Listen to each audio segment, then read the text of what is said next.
Hello, this is Adrian Shepard with Springtime of Nations, and I'm here with my friend David, who has been researching the Libertarian Soldier of Liberty, Sam Adams, and his underground group, the Sons of Liberty, who helped kickstart the American Revolution and create the secession of the American colonies from the British Empire. So, David, first of all, hello. Hello, Adrian. I wanted to get a sense of who Samuel Adams is, where he comes from, how he comes to identify with ultimately a very radical Republican libertarian ideology before and during the Revolution. So can we talk a little bit about his background? Sure. So Samuel Adams was born in 1722, and he was born in a family which was well versed in, his family knew about political protest. His dad was named Deacon, so Deacon Adams, and he was a brewer, which is something, of course, that people know about Samuel Adams today. In fact, that's probably what most people or most normal people know about Samuel Adams. If they don't know anything about his history in the American Revolution, they know, of course, the Samuel Adams beer, and they might know, of course, that the reason that beer's named after him is Samuel Adams was a brewer for a while as well. His dad, Deacon Adams, was a brewer, and he owned a brewery in Boston. And during the 1730s, as I said earlier, Samuel Adams was born in 1722. During the 1730s, Boston was experiencing a severe economic recession. It had a lack of currency, lack of paper money. They had a really low amount of circulation. So in 1739, Deacon Adams, Sam's dad, actually helped found a bank. It was called the Land Bank, and it offered paper money to borrowers who mortgaged their property. And this land bank currency was very popular, and especially popular with poor farmers. And obviously they'd be a demographic that really needed that. And basically it allowed them to purchase goods from merchants, Boston merchants, who obviously were in desperate need of customers during the time. So it solved a lot of problems. It gave farmers more purchasing power, and it helps out the merchants in Boston too. It allowed them to sell more goods. And I think it's important to note, historically or historiographically, a lot of historians have pointed to this as a left-wing kind of paper money rise of fiat currency. But really, we're not talking about fiat currency in its modern form, which is backed by nothing but state violence. This is a currency backed by actual collateral, and two, it was created out of necessity because of the British Empire's currency blockade of its colonies, where specie, gold, silver, were not allowed, were very heavily restricted to be issued to the colonies, and the colonists. This was it was a chronic issue for the colonies. Right. Is not having enough money to actually do transactions. So yeah, I think it's worth pointing out that the land bank is a specific. It's not only out of necessity, but it is not what many people have pointed to it as historically, which is a primordial fiat currency, which it was not. Right, yes. And this led to a distrust of the British government, or of course it was distrust was growing for other reasons too, but in the 1730s, 1740s, there were other reasons. But to tie back specifically to this, not everyone supported this, and the opposition was led by the court party, basically aristocratic loyalists who most of them sat on the governor's council. And in 1741, I think I think it was 1741. Pretty sure it was 1741. The court party, they used their status to pressure Parliament to outlaw the land bank and also the currency it produced. And the people who had Deacon Adams obviously was involved. They were now responsible for all of the paper money that was circulating throughout the Massachusetts Bay Colony. Yeah, so all the farmers, of course, who borrowed the currency, they were owed silver and gold, and so this would like come out of the pocket of Deacon Adams. He was responsible. Oh, Yeah, it's pretty bad, right? Like, did it impoverish the family? Yeah, I was. You might imagine it would, right? And yeah, I was about to say you're right. Of course, it sent his family like spiraling into bankruptcy, and very sad thing, obviously, very very sad. And like even after Deacon Adams, Adams' dad, passed away, Sam Adams would have to defend his estate from like all the members of the court party who all wanted to like seize his land as payment for the debts of Deacon Adams owed to the government. So this was a long-seated kind of hatred of the government, the royal government, the parties in bed with the king, etc. That was inculcated in Sam Adams. Yeah, in bed with the British government, in bed with the Massachusetts Bay Colony governments, in bed with all sorts of different governments. And so, yes, it was, he had like good ideological reasons for all this too, and like his family had good ideological reasons, but it was also, in one sense, you could also say it was like very personal, yes. So like obviously like this huge debacle like surrounding the land bank, like it left a huge impression on Sam Adams, and like it left him with like a strong, like colossal distrust of government. He obviously, well, I don't know, obviously, but like he viewed like this decision by Parliament as an exercise of arbitrary power. So like naturally, he started gravitating towards gravitated towards the Popular Party, which was led by James Otis Jr., who was like a fiery orator who also had personal grievances against like many of the members of the aristocratic court party. And yeah, so Otis like kind of like guided Sam in like the young part in his young political career. Like he helped him like develop like good rhetorical skills, and like sort of like taught him like ways of like political resistance, methods of political resistance. And I guess this sort of like helps seed like some of the later methods of like the Sons of Liberty, sort of. So the Sugar Act was passed in 1764. It was replacing an old act, the Molasses Act, which expired the previous year, and it imposed a duty on foreign molasses. It retained a high duty on foreign refined sugar, and it also it prohibited the importation of all foreign rum. So Sam Adams and many others, many patriots, were against all this. And then the next year in 1765, I believe, the Stamp Act was passed.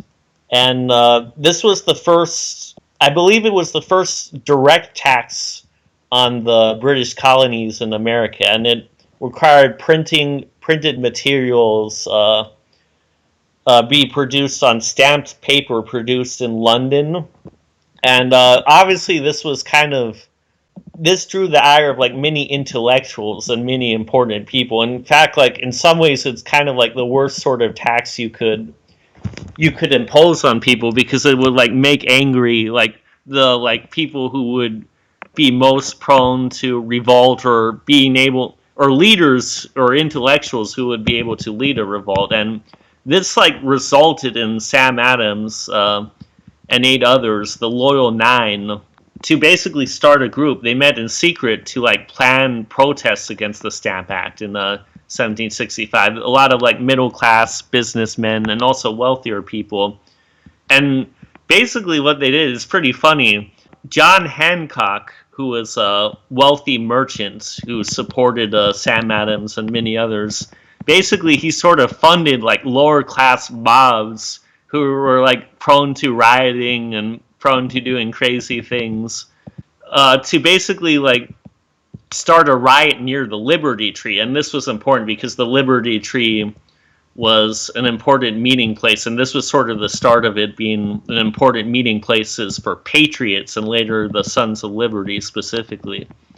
And basically like before it was like a place to like celebrate, have a wild night on Pope Night, which was an old anti-Catholic holiday in which rival gangs from the North Ends and South Ends battled for the honor of burning an effigy of the Pope.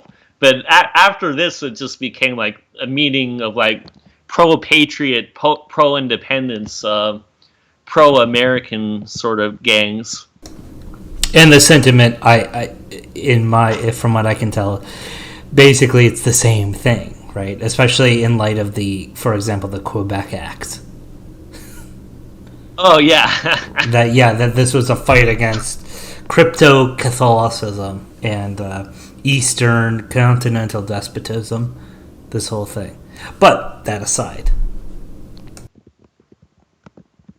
Oh, you mean the Pope Night, or?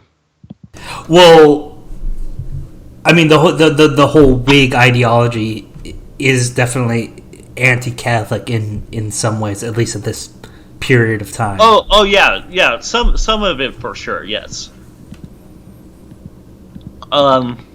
That the aristocracy, they were really they're cavaliers. They're secretly Catholic. They want to impose the rule of Charles II again, etc., etc. Right. I mean, some people obviously thought that way, and especially that kind of thinking was more popular, of course, in Massachusetts or sometimes in other parts of New England, where obviously anti-Catholicism was at its. Those were the strongholds of anti-Catholicism and also anti-Anglicanism. Yes. Anti-high church. Well, high church especially, yes, like anti-high church Anglicanism, anti what would later be called in the 1800s Anglo-Catholic, like Anglo-Catholic Anglicanism or Episcopalianism later on. But yes, like anti-Anglicanism in general, though, to a certain extent, which of course that was an issue in New England since the very beginning. And yes, it's Calvinist Puritan heritage. But the Liberty Tree and John Hancock. Right. So Sam Adams, and I think I misspoke earlier, Sam Adams wasn't a member of the Loyal Nine technically, but he was allied with them, obviously. And so they basically like funded and like secretly helped carry out Stamp Act riots in 1765. Yeah, and then the Townshend Acts. In 1767, the Townshend Acts were passed, which taxed a lot of different things. It taxed lead, glass, paints, tea, and this also caused a lot of ire. In 1768, Sam Adams drafted a circular letter which advocated for a return to salutary neglect, which of course was like a thing which the colonies had been enjoying for a long time. Like basically Britain, which a lot of people probably listening already know this, Britain was very hands-off for much of, or even most of the 1600s and 1700s prior to after the French and Indian War. There was like little enforcement of a lot of laws that sort of prohibited trade with the colonies with other foreign powers like the Dutch or the French or many others, even the Spanish at times. And this was sort of the general state of affairs. But then they started enforcing all these laws much more severely after the French and Indian Wars. So Sam Adams was trying to get back to salutary neglect. And and of course they were sort of fighting for the rights of the Englishmen of the 1600s too, the American colonists, English Americans, and also sort of the sort of liberties that like Englishmen took for granted in the 1600s. And so the Stamp Act riots and the Massachusetts Circular Letter, they left a strong impression on parliaments. And after all of these riots and all of these letters, they were sort of convinced they had to read the, what's the phrase I'm thinking of? Read the Riot Act. Yeah, read the Riot Act. Yeah, they were convinced that like they had to send in soldiers to Boston to basically establish like martial law of some sort. So in 1768, 2,000 British soldiers landed at Long Wharf. Like they paraded around town, and they camped out on the Boston Common. And this is when people were really starting to get mad. Sam Adams especially. This is when the Sons of Liberty, when they start coming in. So basically, the Sons of Liberty, it was a movement started by Sam Adams and many other patriots with the help of John Hancock, the wealthy merchant. He was sort of like, basically, he was like the guy funding all this, or at least in Boston or New England. He was providing a huge amount of money because Sam Adams, he didn't have a lot of money. Like I said earlier, the land bank sort of bankrupted his family, put them into debt. And also Sam Adams, he was never a successful brewer. He was like never super interested in that. He actually didn't work at all like a lot of his life. He was sort of like a NEET, actually, sort of. Respect. Yeah, respect. It's also like on a libertarian note. I think it's important to point out that Hancock, a lot of his income came from importing Spanish wine illegally to the colonies, right. And that he made most of his money. He had a very strong financial interest in salutary neglect, which is basically free trade, laissez-faire. That there didn't have to be, he didn't have to deal with the British customs agents to move his products into Boston and New England in general. Yes, he had personal regions for his ideological leanings as well. Yes, like it was very much, he made a lot of income off of it, like you said, from illegal imported alcohol of various types, as well as some other goods as well. Okay, yeah, so the Sons of Liberty, a lot of people think they were like a very organized group, like they had like officers or something, or like secretaries, or like official like newspapers or newsletters. But in reality, they were like very decentralized. They were very anonymous.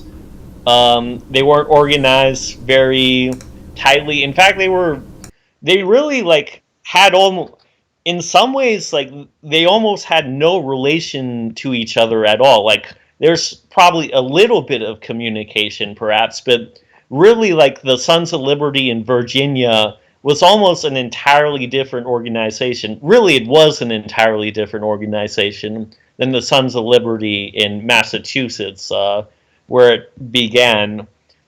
So, really, they're these like underground secret or semi-secret society. And during this time period, Sam Adams, who was the leader of like the Boston one, which was probably the most famous and most influential of all the groups, of course.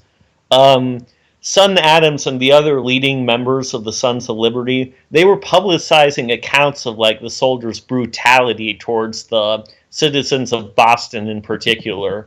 And so in 1770, like there was a dispute over like the non-importation acts, which boiled over into like a big riot. And like a central figure in this, Ebenezer Richardson, he was a customer's informer, and they were like attacking him basically. There was like a huge crowd around him, and he tried firing a warning shot. He did fire a warning shot, like into the crowd, and I mean, obviously this is awful, but he actually killed a young boy, and so obviously this made the situation even worse. So there were a bunch of brawls. There was a big brawl in March later on, and then there were like brawls between soldiers looking for work and like rope makers. There was a scuffle between an officer and a wig maker, and the most famous of these, of course, was the Boston Massacre, where 5 Bostonians died. And there's a lot of debate on like how much this incident was like sort of intentionally, just how, to what degree was this the very specific like machinations of Sam Adams, like how tight was his control over the crowd? How much did he plan it, like, for there to be an incident between like the British soldiers and like the patriots and the crowd? Like, there's a lot of debate. There's a lot of people who think Sam Adams very much was like directly involved in it, and others think he was just like and I'm not saying this in a negative way, but an opportunist. Like, it was sort of an accident, like much more of an accident than others believe. But regardless, of course, there was a lot of propaganda involved. Paul Revere had a very famous engraving of the incident. It was obviously a big propaganda piece. Like, obviously the British soldiers were in the wrong for murdering or like shooting and killing 5 people, but his engraving was very much a work of propaganda, in that like they were in a very orderly line. There was an officer with a saber like telling them to fire, and there was just like it was an execution more than a random discharge of fire. Yeah, it looks like there's like an innocent crowd that's like not really doing anything, or maybe just like very calmly like speaking up for themselves or their rights. And there's like there's a big line of British soldiers like basically execution style, just like shooting these people, when in reality it was very chaotic, almost certainly very chaotic. There were like, the crowd was like probably throwing stones, or at least snowballs and probably stones. Like, they maybe even had clubs and were hitting the British soldiers. So, but it was very good propaganda, excellent propaganda by Paul Revere. And besides Paul Revere, Sam Adams orchestrated memorials for the 5 Bostonians who died in the Boston Massacre. And yeah, so Dr. Joseph Warren, another important figure, all 3 of these and many more were all reminding Bostonians of like the unbridled authority which Parliament was exercising in the colonies. And also, like, a lot of regular Americans or regular colonists, British colonists in the Americas, were losing interest at the time of all these protests against British authority and the movement. So this was a very important moment in keeping the fire alive. Well, before we go into that, I have 2 points. One's a quick one. I think it's important to note that, yeah, Dr. Joseph Warren would play a very significant role in the early days of the Revolution. And also, he is the direct ancestor of the first American anarchist, Josiah Warren. And Elizabeth Warren, just kidding, but yeah. I wouldn't be surprised. I mean, it's possible. She's Massachusetts, Puritan family. I mean, sure. I think that's certainly plausible. Another thing, though, is a question to you. The way you frame the structure of the Sons of Liberty, it sounds a lot like how the quote-unquote Young Europe network was established in the 19th century. But internally, it sounds a lot like a terrorist cell. where the people don't necessarily have a direct connection to each other. Would you say that's an accurate description of the Sons of Liberty? Yes. I would say that is an accurate description. Yes, I mean terrorist cell. You could say resistant, like in the French Resistance. Obviously, the structure of you don't have anyone who can tell on more than two people was very popular as well. Yeah, I mean not always, because I think like I think the Massachusetts Sons of Liberty or the Boston Sons of Liberty, like there were at least some of the leaders probably knew each other more than that, like, and also obviously terrorist cell is like a very loaded term. Like I would say it's like fair, but obviously like in a very extremely broad and generous like interpretation of terrorist. Like yes, they were a terrorist cell in like a very broad sense. Based. Yeah, based. Also, this is like kind of a little nitpicky autistic detail, but Elizabeth Warren, she came from Oklahoma. She ended up in I forgot about that. Yeah, she's a traitor. She's a borderer traitor. She's a scalawag. She became a Puritan from her Indian and borderer roots. Damn. Brutal. All right, let's carry on. We were talking. What's the next level here? Yeah. The T Act, you said? Oh yeah. No, I think I have something. Okay. Yeah, and the other thing about the Sons of Liberty was Sam Adams was like crucial to the success of the Sons of Liberty, because basically he was the guy who was not only helping orchestrate them, like he was like a middleman, or like he established. It was very important to not implicate John Hancock, the money man, and also other important political and commercial leaders. It was very important to never establish anything that actually tied them definitively to the Sons of Liberty, even though they were all supporting it, and often seemingly, there's debate about this, but seemingly directly coordinating at least some of the riots and the actions. I would say probably definitely so for some of them. And basically Sam Adams was very important, because you have all these like rowdy ruffians, a lot of them at least, who are like sort of very like sort of rough, like violent people. And it was very important that Sam Adams was like expertly controlling them. He was sort of a libertarian Lenin or patriot Lenin. And he was absolutely crucial to make sure they never attacked legitimate or illegitimate targets. They never attacked like innocents, or at least as much as they could. They didn't attack people who weren't directly involved with the government. They tried, Sam Adams and the rest like tried to get them not to attack like businesses or like people who weren't involved, or property, with maybe the exception of like the house of like a particularly egregious like tax collector or somebody like that. Like there were a few instances of that, but basically just target legitimate like government officials. We're at 1772, 1773 now, and then the big Parliament legislation is the Tea Act. And what is the Tea Act?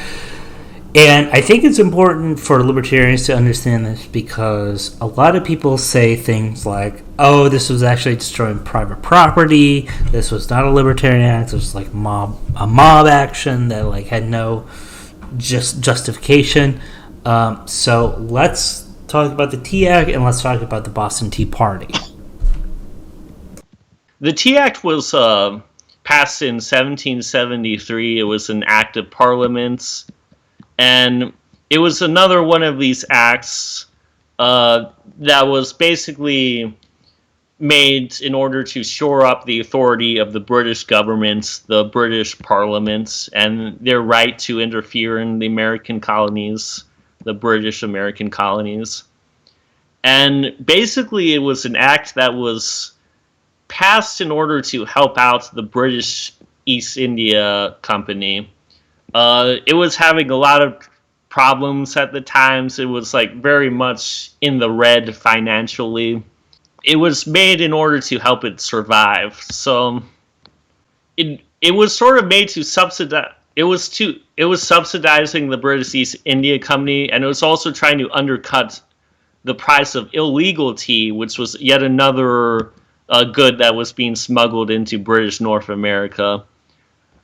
And basically, it was trying to convince the colonies to purchase like the East India Company tea, which like the Townshend duties were paid.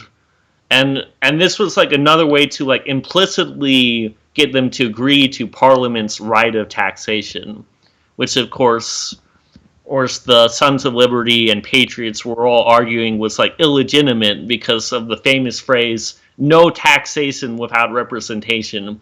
The British colonies, of course, did not have representation in Parliament, so and like most of the tea at the time was being smuggled in, like a huge percentage. I want to say, I think most people say 70%, 80%, maybe even 85% or more of the tea at the time was all being smuggled in. And this was also, I think also this sort of like ties in with the stamps as well. This was yet another like tax or act that like very much targeted intellectuals and merchants and rich people and writers and people you didn't want to like make mad, because tea was like very, it's a stimulant, right? It gives you, there's a lot of caffeine in tea, like it's like the way people got caffeine back in those days in the 1700s. Right, and the tea house was kind of, it's like a salon in the French context. It's where people of means hung out. They discussed ideas. Yeah, these are not the kinds. This isn't going after like ship's mechanics, stuff like that. Like this is, yeah, this hit the middle class where it hurt. Right, it's kind of like when intellectuals like later on hung out in like cafes or coffee houses in France or America or Vienna, or it's like it's very much targeting intellectuals and richer people who you don't want to make mad, and also and also just people who write, who use tea to like help them write in private or just by themselves. So yeah. So this, of course, like led to the Boston Tea Party, which targeted the Tea Act, and yeah. So again, the famous phrase "no taxation without representation." A bunch of patriots disguised or thinly disguised in the guise of, I mean, I don't think they were really trying to convince anybody. They were, yeah, I think it was a symbolic thing. I think, yeah, people there's like really stupid interpretations of like why they dressed up as Mohawks, that it was like blackface or whatever. What they were really saying, which is honestly like a pro like indigenous point, is like we are as ungovernable as the Native Americans. It was a symbolic gesture of like kind of like a Rousseauian like noble savagery, right? Noble liberty. right, exactly. Yeah, so they dumped a bunch of East India Company tea, the very well connected East India Company, and which had been given considerable competitive advantages over like the local colonial tea importers. And of course this added a bunch of resentment, and which caused the Boston Tea Party. And they were also worried about like it wouldn't stop there, of course. They were worried like who knows how far this could go? Who knows how many additional infringements on like the local North American businesses could happen? It could be expanded in the tea, like more restrictions on tea, local tea importers could be made. They could subsidize like East India Company, like government tea even more. And they could also expand this to other businesses or other like sorts of work. Like they had expanded it from lead and glass and tea and stamps. Who knows what else they could do? So And with the subsidized tea act, like the price would be only 3 pence per pound. So like the tea would be cheaper than all the other teas on the market. And this would basically make smuggling Dutch tea into the colonies, which were a bunch of merchants, colonists, patriots, and not were doing. This would upset them. And not only would this undercut all the patriot merchants who had been previously peddling like a less expensive Dutch tea to the government East India Company tea, to make it even worse, they actually appointed like loyalist merchants, or specifically 7 loyal merchants were handpicked by the East India Company, handpicked by the government to sell the tea in Boston. They were called the consignees, and the really outrageous thing was two of them were like the sons of like the royal governor. They were the sons of Thomas Hutchinson, and the others were very well connected as well. But the 2 sons were, of course, very egregious. And during this time, Sam Adams like formed the Boston Committee of Correspondence, and the point of the committee, it was to communicate with the other British North American colonies. So we're starting to get more communication between, say, Massachusetts, Delaware, Virginia, Pennsylvania, the Carolinas. And they're really starting to share methods of like defiance, methods of resistance to taxation without representation.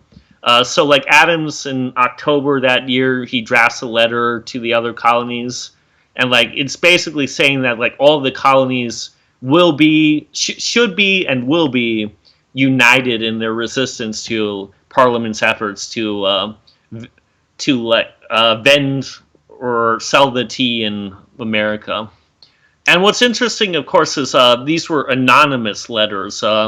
These Sons of Liberty, the leaders of the Sons of Liberty, were demanding that the consignees, the British East India Company tea sellers, they were demanding they show up, they show themselves at the Liberty Tree, and that they should resign their commission.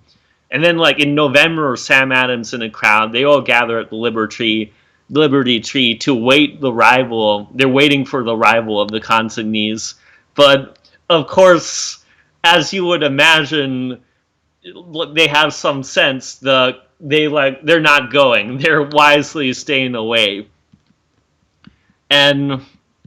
But this prompted 2 days later, there was a town meeting at the Boston Hall, and it resolved that parliaments, they don't have any right to put these taxes. These taxes are arbitrary. They're not right. They're wrong.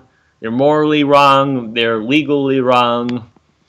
And they say it in a very dramatic, perhaps exaggerated way. To most people would say this is exaggerated. Most normal people like of today hearing it, or like probably even at the time too, but they actually compare it to reducing Boston to a state of slavery. Fucking based and red pilled. But yeah, I think there was actually like a good kind of like primer on like Whig theory and how it played into like the American Revolution from like Learn Liberty or one of those like libertarian things. Where basically, okay, so the idea is if you don't want the camel's nose to get under the tent flap, right? You have to resist even things that seem reasonable, because eventually, if you take them to their logical conclusion, they will like enslave you. I mean, this is like, listen, the tax on tea was, at the time, given people's income, it wasn't nothing. People now with like 3% set on tax, but like production was low enough then that actually was a significant amount. But it was like moderate amount. It's probably about what we would consider a fair like sales tax or something like that. But what they were not saying that tax specifically was slavery. They were saying that the implications of the kind of justifications Parliament was making would lead to basically unlimited taxation, 100%. Right, exactly, and they had a very strong arguments. And the other thing is, like you say, obviously it could lead to a lot more. It had been leading to more, and also it's important that like all these things weren't until very recently like they weren't even enforced that well. Sometimes almost not enforced at all. So and the thing is, like, not only was it like, it's not even just a slippery slope thing, because, like, of course, there's an argument to that, or perhaps not to some people, but they were very directly tying it to taxation without representation. Like, they were very much tying it to that principle, or that they had no representation in parliaments, and that perhaps they would never have any representation in parliament. Perhaps they could pass any ridiculous tax or any sort of act, like soldiers could just, as perhaps they could say soldiers could just do anything with impunity. Right. Well, there is. It's funny. In my history classes, we talked about specifically the American Revolution. And it's funny, the Parliament they seem to sort of be at a loss when people would say, like, taxation without representation, because it was like, well, you can't really be represented. So you're saying, like, no taxation?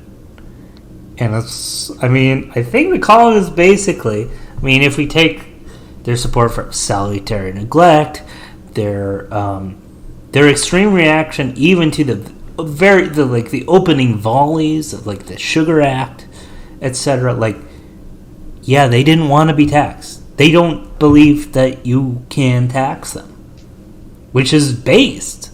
Like, people can frame that as, like, unreasonable, but it's like, what actually justifies this? And I think, the American colonists, like, got it right. They understood what was going on. They're not paying for protection. This is not a consensual arrangement. Right. I think that's like an excellent point. And many of the American colonists, many of the patriots, certainly many of the Sons of Liberty, they were crazy radicals. Like, probably lots of them did believe there should be no taxation at all. Certainly no taxation at all from the British Parliament, the British authorities, which was the main force which was levying all these taxes at the time. So, yes, they were radical liberals, radical patriots, liberal, and of course the old sense of the term, what some Americans or some people call classical liberals today. And yeah, and like you said, like, it's important to remember these taxes were, like, very low by today's standards. In fact, they were very low even by a lot of, like, calculations or accounts, like, even compared to earliest America, the earliest United States of America, I should say, which also were very low. But, like, the fact that, like, most people, or a lot of people who think that, like, these taxes were even lower than, like, the very low taxes of the early United States should tell you something, that, like, they're going crazy and rioting over these extraordinarily low taxes. So, we've got the Tea Act, we've got the British reaction to our reaction, and now I think we're really getting into the meat of things. Yeah, so when they heard about the Boston Tea Party, of the destroyed tea in England in early 1774, that's when the news reached England, like, Parliament reacted swiftly and harshly with, like, a bunch of bills. They were called the Coercive Acts, or in the colonies, the Intolerable Acts, because they were considered intolerable, of course. And the first one of these, the first bill, was the Boston Port Bill, and it closed the port of Boston to incoming as well as outgoing trade until Massachusetts made reparations for the destroyed tea. And obviously, this was a very radical thing, a very extreme thing compared to the previous acts they've done. This is like escalating what they're doing. And the bill, it not only did that, it also transferred the seat of colonial seat of colonial government. I think I was thinking Boston. Yeah, bada bing, bada boom, Boston town, Bean Town. Yeah, so it transferred the seat of colonial government from Boston, which was of course the biggest city, still is the biggest city today. It was the big port city in the middle of Massachusetts, and it transferred it to Salem, which is 20 miles north. It's famous for like the witch trials, which was a very unusual thing in America. It was sort of like a witch panic of like that was common. James the First was a big, like it was like a lot more common in continental Europe and like a little bit in Britain too. But anyway, that's an aside. Yeah, so it transferred it to Salem, which of course was an attempt to like get the government to be less influenced by Boston, which is like the center of all this patriot Sons of Liberty activity, the center of all these like crazy riots and like attacking tax collectors, attacking consignees, attacking other government officials, like really any type of government official you could imagine, who's like sort of like simping for the British. And the word. Yeah, so then there was another act, the Massachusetts Government Act. Is there. That act like stripped Massachusetts of its charter, and it also limited town meetings to once a year unless you got the permission of the governor, which was another big thing. They did an Administration of Justice Act and the Quartering Act. So they also established an Administration of Justice Act, and that suspended the right of self-government in Massachusetts colony, and it even allowed the newly appointed military governor to send all of these rebellious colonists to trial. They could send them to other colonies, or even all the way thousands of miles away by like a rickety boats, a very dangerous journey to Great Britain, and the case would be heard by a British judge. And of course, like a British judge is going to be very biased towards like patriot rebels who aren't obeying British Parliament. So the British also passed the Quartering Act, or really was like multiple acts. There were like 2, 3, or 4 or more different bills, and they were an extension of a previous act in the 1760s, which was basically they were created to like have more effective methods of housing British troops in the colonies. And in the previous acts, the colonies had been on the hook to provide housing for soldiers in the 1760s, but basically the colonists and also the colonial legislatures, they'd all been very uncooperative in this. So because of all the riots, because of the Boston Tea Party, because of all of the actions of the Sons of Liberty and other patriots, they passed a new one, and it like commanded that soldiers would be housed in like basically all sorts of buildings if like suitable quarters were not provided. And so it was like they were going to be like hard line about this. They were going to really enforce like keeping soldiers in like colonial buildings. Right, and that led to increased friction. Do we know specifically how Sam Adams reacted to it? Oh, I mean, this was sort of a godsend to Sam Adams and the Sons of Liberty and their propaganda machine. Of course, this was like yet another thing they could use. Like, I'm pretty sure some of the Sons of Liberty obviously like emphasize the angle of like they would be using your business's buildings at nighttime if they couldn't find other buildings to find housing, or even maybe they'd start using people's private homes to house soldiers. Yeah, and this sort of led into yet another act, the Quebec Acts, which, of course, Quebec was a French colony. It was a French Catholic colony in Canada, which, like, probably everybody listening to this knows. It's a province in Canada, like modern Canada, of course, too. And at the time, it was almost entirely French. Like, it had been conquered in the French and Indian War. It was one of the prizes. And there was like an elite British merchant class and like a little bit of British government, sort of like government officials, but it was like almost entirely French still at that point. And what the Quebec Act did, it did a lot of different things, but it guaranteed the free practice of the Catholic faith, which of course was important. Otherwise, like Quebec, like probably wouldn't allow. They'd start revolting too. They'd like go crazy if they couldn't practice like the faith of basically everybody there. Almost, probably, basically every single French person in Quebec, which was like the entire province almost.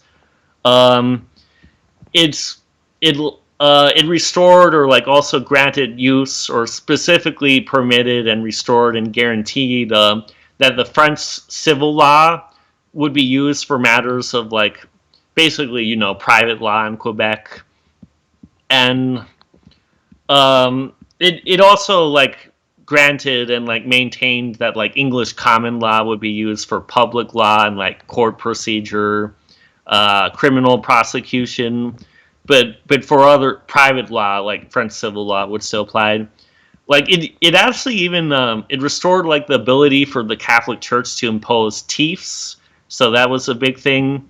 And it removed the reference to the Protestant faith from the Oath of Allegiance, and it also like expanded the province's territory. Like I think it like expanded Quebec or like the province of Canada to technically like take over much of the Indian Reserve. So like a lot of like southern Ontario, like Ontario in general, like even what would now be called, wasn't called at the time, of course, but what would now what is and now is Illinois, Indiana, Michigan, Ohio, Wisconsin, like even parts of Minnesota. So this was like a huge amount of territory that they were adding to the territory of Canada or even Quebec, like legally speaking. And so all of this like this was like an outrage to some of, in New England particularly, to many of the patriots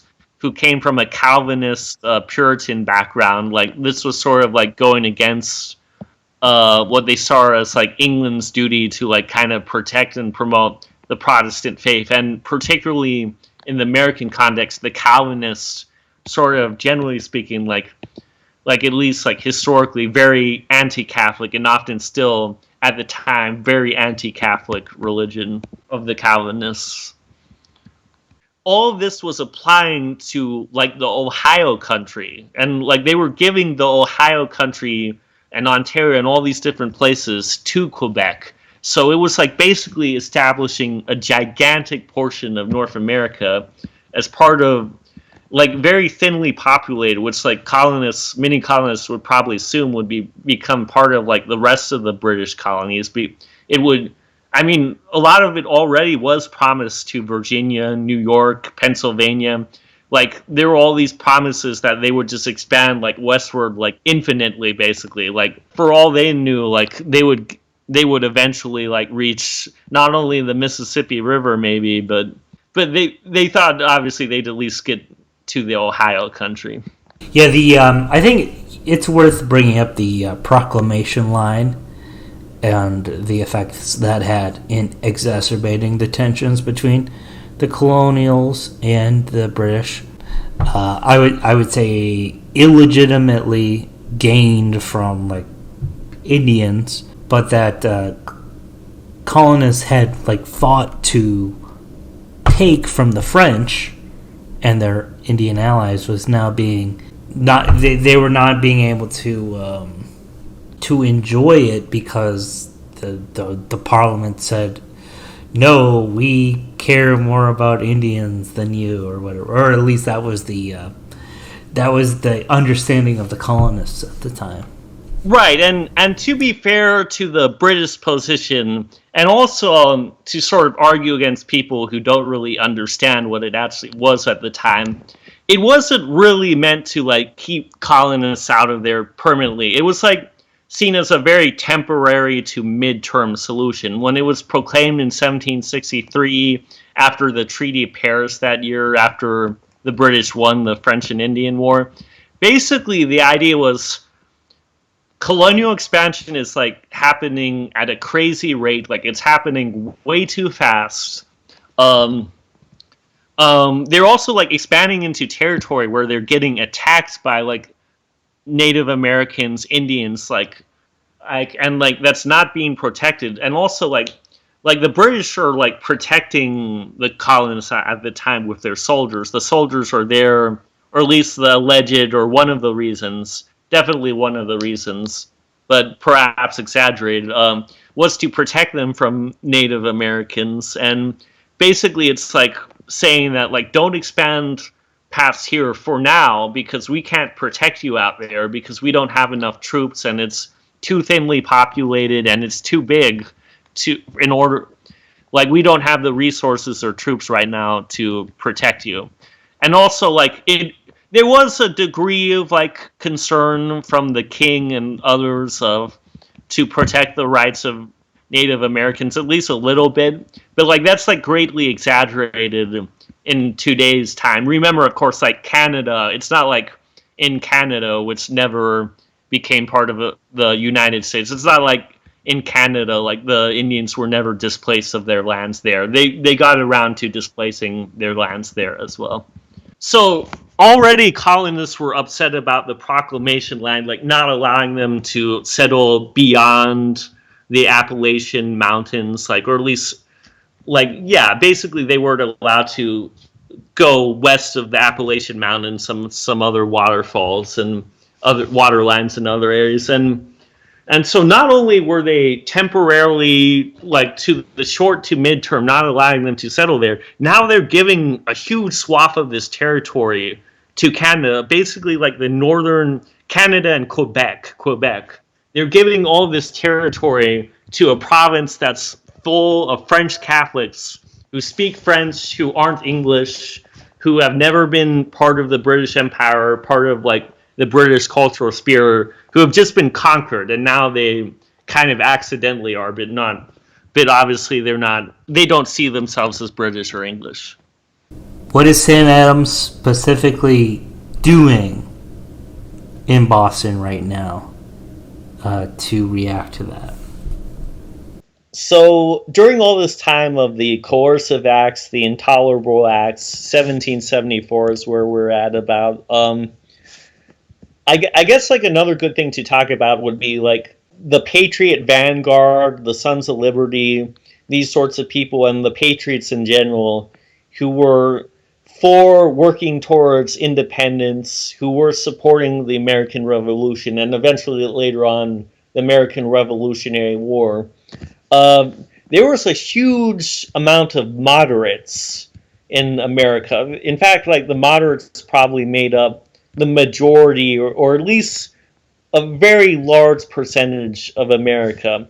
I mean, the moderates and then the loyalists combined almost certainly made up a majority at the time, perhaps a very strong or like disproportionate, perhaps even an overwhelming majority. So the loyalists, of course, would be people who are like stalwartly for the British, for rule of the British.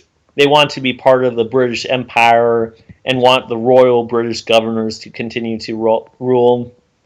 They're very much against independence. And then the moderates, they're in between the patriots and the loyalists. Like, a lot of them are really not sure what to think. They're sort of like passively loyalists, like in the sense like they might not think it's realistic to be independent, or they just don't want to rock the boat, so they're sort of passively loyalists right now, and it's just inertia.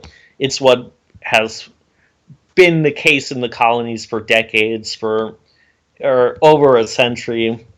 And so really this is what John Adams and the Sons of Liberty are working against. They're working against a country that's overwhelmingly moderate and or even loyalist at the time. That's been loyalist for decades, over a century, and certainly at the very least moderate. And it's around this time in 1774 the first Continental Congress was called.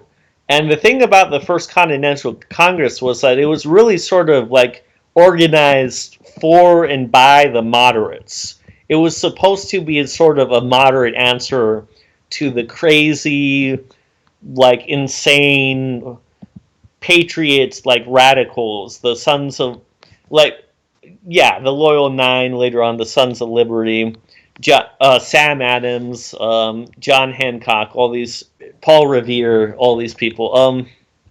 So it was meant to be like an overwhelmingly moderate institution.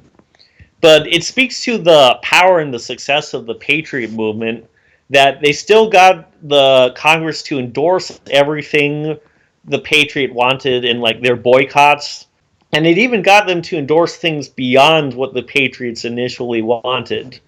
So the Patriot like vanguard, the whole vanguardism movement of the Patriots really worked out, despite the Continental Congress being like a bastion of like moderate traitors.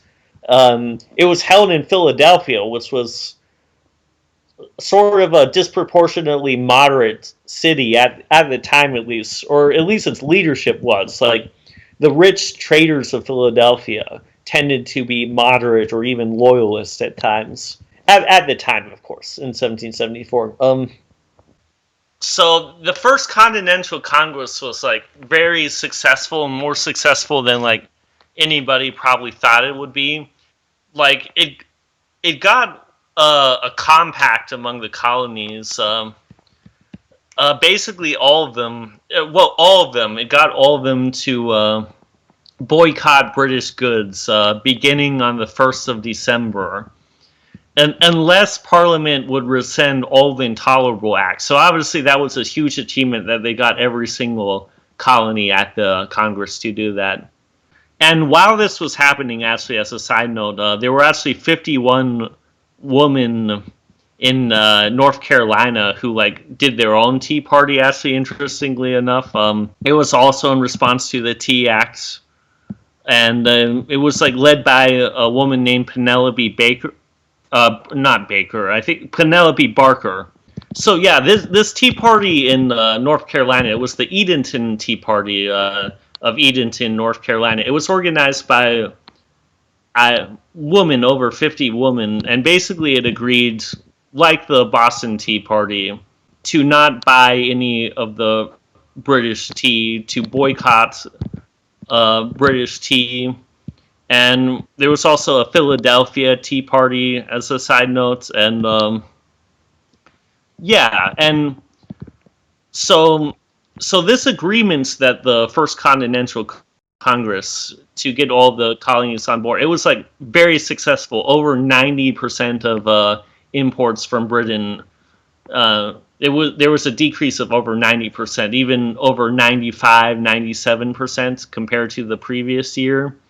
And they got local committees. Basically, there were local committees across the country, across the nation, across the colonies, to like make sure that people were actually doing this. They were actually like doing what the First Continental Congress got agreed upon.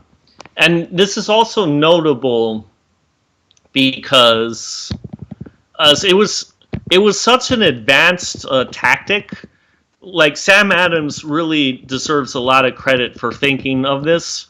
It was such an advanced tactic and such a brilliant, like, political coup, like, I guess machination, I guess, would be a more negative term.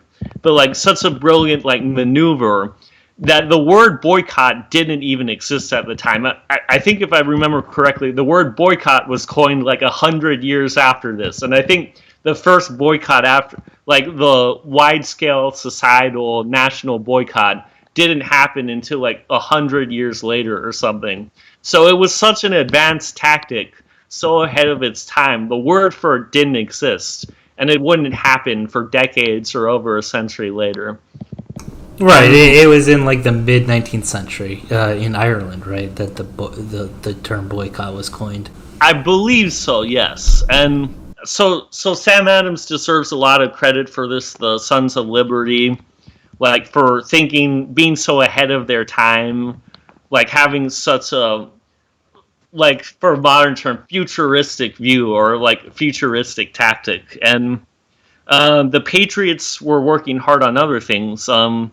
Besides like their successful vanguardism, getting the Congress to like pass everything they wanted and more, and it being effective too. Not only that they passed it, but like people were actually doing this. Like goods were down, British imports were down 95%, 97%, and like they also threatened to boycott British colonial goods from like the West Indies or other like non-American colonies. If they were trying to get the Caribbean and other places to get on board with this as well.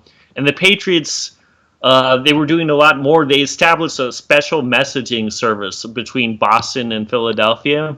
And the idea there was that the Patriots and the Sons of Liberty in Boston and Philadelphia, besides just communicating with each other rapidly, they would always have the first take on what happened in the first continental crisis. Like the loyalists or the moderates would never be able to come out with something before they did. The Patriots would always be the first one to report on something that happened in Boston or Philadelphia, and they'd be the first one to send a message to each other and to be able to print newsletters, newspapers, and to give their take. So they'd always be the first take anybody would hear. So that was another successful example of vanguardism, this like radical fringe like group politically.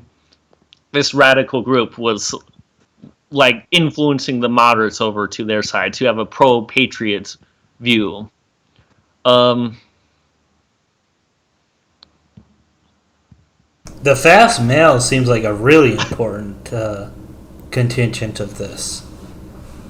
I mean, especially because you have to have like dedicated people actually doing it, funding it, etc. But I mean, the gains you get from that kind of thing. I mean, that really must have put the Patriots on a solid footing. Right, it gave them such a massive advantage over the moderates and loyalists. Like they were basically forcing the moderates to enforce pro-patriots like goals and agendas just because like they were so successful in convincing like ordinary people, and also the elites in the colonies and the elites who were in the Continental Congress. They were convincing all of these people to go far beyond what any of them wanted and far beyond what even the Patriots wanted as well. Like I think like at first they thought maybe they'd only get most of the colonies to boycott, or that they'd have to have a boycott later on, like much later on than they wanted, or much later on than what they got is what I mean. And so another way the Patriots got even more than what they probably ever even wanted when they started all of this was, as I said before, in order to like have effective boycotts, they sort of started their own committees and associations all around America, like local patriots, often self-organized, obviously. Like each local community would organize their own committee to ensure compliance with the boycott. So another great thing the Patriots and the Sons of Liberty were good at was like they got moderates or like ordinary colonists to basically talk and act as if they were like radical patriots. Like all during all of this, they sort of like like they were able to ideologically mobilize like sort of like um I guess marginal patriots or even like moderates to act as if they were radicals with all these committees and boycotts and the Continental Congress. And basically, this leads into the beginning of the Revolutionary War, which started in 1775, of course. So General Gage was in charge of the troops in Boston, and General Gates had actually requested 20,000 troops, but what he actually got was he only had 3,000 troops. Like the British had only sent over 3,000, despite him requesting 20,000. So really, in de facto, like the way the Americans had behaving during all this time, like America was still like very independent. In fact, like there was only 3,000 troops stationed there. Really, they needed many more than that to like successfully suppress all of this patriot activity. And this would culminate in April 1775. So during all of this time, 1774, General Gage, he and the British Army stationed there engaged in little, like, bloodless or nearly bloodless events, conflicts, known as the powder alarms. And basically, what it would mean is like the British would go around, and by 1775, it was like Massachusetts, especially, was like the real center. Like it was the most pro-patriot colony out of all of them. The troops would go and try to basically surreptitiously, secret or otherwise, take the stores of like patriot ammo, ammunitions, weapons, guns, and basically try to disarm the Massachusetts patriot militias. By early 1775, I think February 1775, there were actually addresses in Parliament, in both houses of Parliament, and basically they sort of declared that the American colonies were already in a state of rebellion. Certainly, like Massachusetts, in Massachusetts Bay, that there was already a de facto state of rebellion. So, in April 1775, General Gage received instructions basically to disarm the rebels entirely and to imprison the rebellion's leaders. And actually, Edmund Burke during this time period, he had like a famous quote. I think it was something like, "An Englishman is the worst person to argue other Englishmen into slavery," or "the unfittest person to argue another Englishman into slavery." And this kind of like would be prophetic because very soon the actual American Revolutionary War would break out. And during this time, Sam Adams, Paul Revere, all of these Sons of Liberty were like trying to coordinate to prevent all of these like arms and weapons from being seized. And it culminated in the famous ride of Paul Revere and also others, in basically warning that this was going to happen, and it finally culminated in the battles of Lexington and Concord, and that led into like all-out war, like an outbreak of like a true full war in the American colonies. And there we go, and we all know how that ended. Yep, The greatest country on earth, baby. that's right. But I mean, like, earnestly, I mean, the American Revolution, that's it. That's the Libertarian Revolution, par excellence. And the work that Sam Adams, Sons of Liberty, all of the Patriots, all over the colonies did really, if it hadn't been for them, it just wouldn't have happened. We'd just be Canada. We'd just be another Anglo-sphere country. And unfortunately, we look at all the others, and they have a very, very depressing lack of liberty. Not even in the sense of government imposed, but the people in Australia, New Zealand, Canada, Great Britain don't even seem to care that they lost the liberty. And in America, while of course not perfect by any stretch of the imagination, there seems to be a real fight or fundamental freedoms that doesn't exist. And I think we really ultimately owe that legacy to the founders, and especially the founders who were willing to thrust our feet into the fire, like Sam Adams, like John Hancock, and all the Loyal Nine, and the Sons of Liberty. So I think libertarians need to take the lessons learned from them advisedly, and I thank you, David, for giving us a really holistic perspective on the events, and I thank the listeners for their time, and long live liberty, may 1,000 flowers bloom. Good night, David. Good night.